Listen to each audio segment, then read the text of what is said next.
میں تقریباً 5 جمعات میں نہیں تھا، بیرون سفر پر تھا۔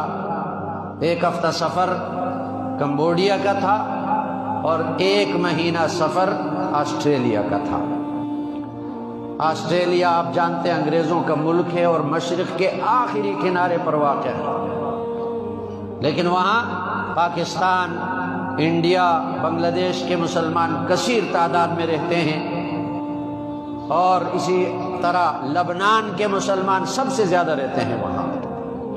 باقی ملکوں کے بھی مسلمان ہیں، اور الحمدللہ وہاں مسجدیں بھی ہیں، تبلیغی مراکز بھی ہیں، اور دین کی محنت ہو رہی ہے الحمدللہ۔ اور ہمارا جانا اس مناسبت سے ہوا کہ وہاں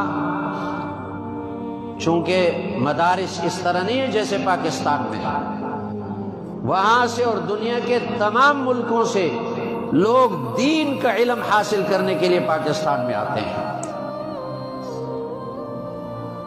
یونیورسٹی اور کالج وغیرہ جو عصری علوم ہیں، پی ایچ ڈی اور ڈاکٹر اور انجینئر بننے کے لیے پاکستان والے دوسروں کے محتاج ہیں۔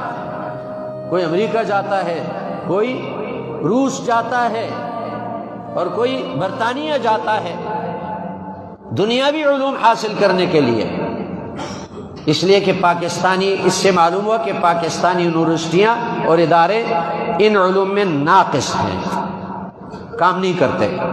اور الحمدللہ ہم فخر سے کہہ سکتے ہیں کہ پاکستان کے دینی مدارس میں دنیا بھر کے ملکوں سے لوگ آ کر دین کا علم حاصل کرتے ہیں۔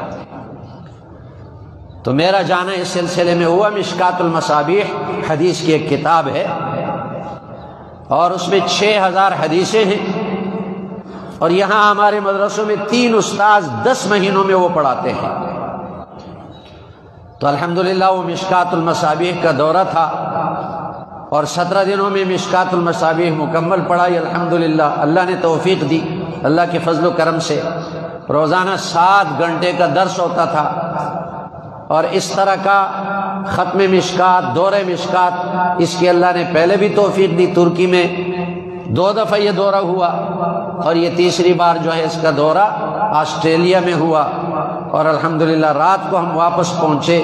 یہ محض اللہ تعالیٰ کا فضل و کرم ہے اور اس کی توفیق ہے۔ سبحانک اللہم و بحمدک، نشہد ان لا الہ الا انت۔